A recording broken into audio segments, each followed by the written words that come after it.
What makes rapid spanning tree protocol so fast? Well, it's this proposal and agreement process we will examine. How does that differ from spanning tree protocol? Well, remember, spanning tree protocol relies on timers to make its decision.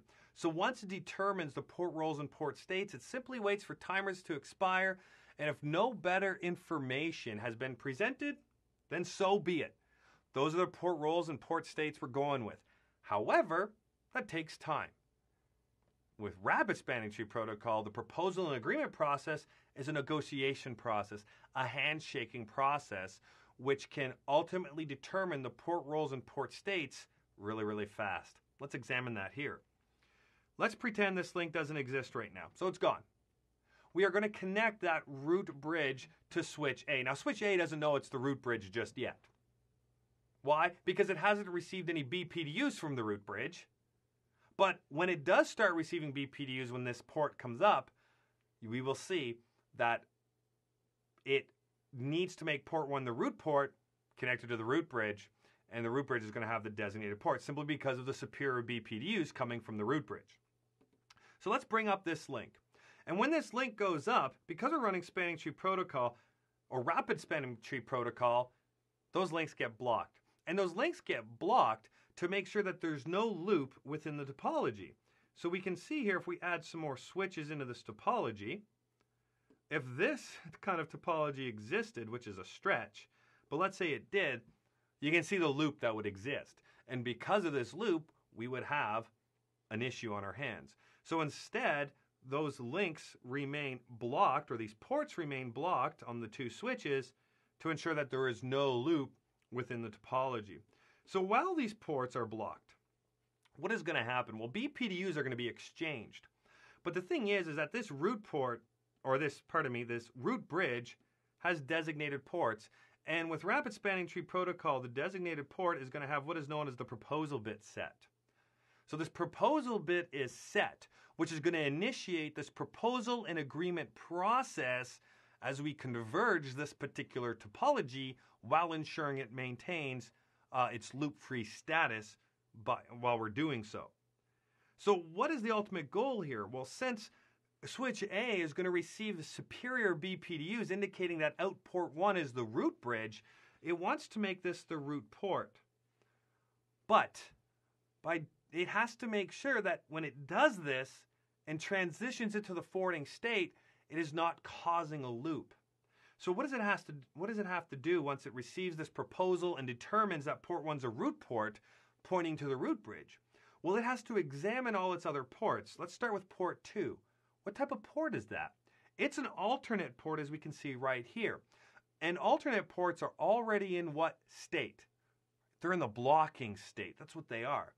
So there is nothing that has to be done to this port to ensure that a loop doesn't occur. Why? Because it's already blocking. Frames are not going out of this interface, and frames are not accepted inbound on this interface because it's already a blocked port.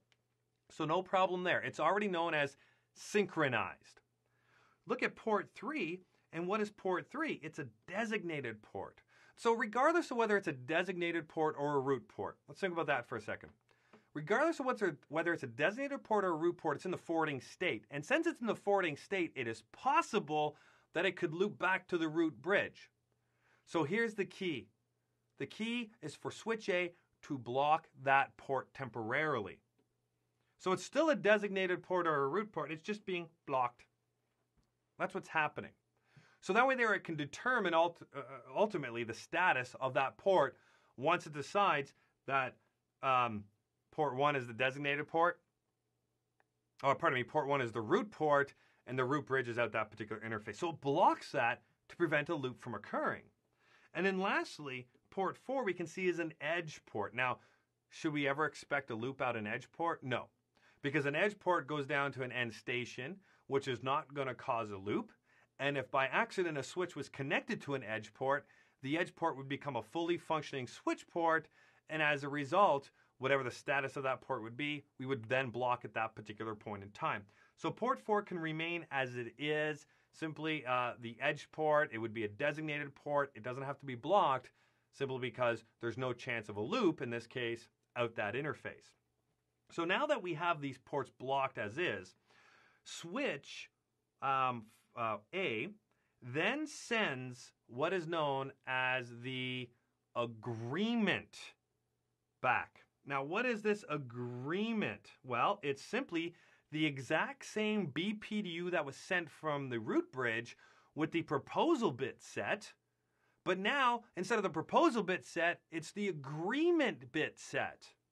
So switch A sends this BPDU back with the agreement bit set, and all we're saying here is go forwarding, meaning unblock this port, unblock this port. So now you have your designated port and your root port. Traffic's going to flow between the root and switch A now, while making sure that this stays blocked and this stays blocked. And we can see that over here on this side. We're in the forwarding state now. This is still blocked and this is still blocked. But because, as we saw in this example, this is a designated port, switch A has to send what out? It has to send a BPDU out that port with the proposal bit set, and the process is going to happen with the downstream switch out of that interface now. So the exact same process is going to occur. And this is going to continue on and on and on and on down the line until the new loop-free topology is determined based on this new root bridge. And you might be asking, well, how fast is it? Well, in the time it took me to describe all this for you, we could have had about 150 topology changes with rapid spanning tree protocol happen, give or take a few.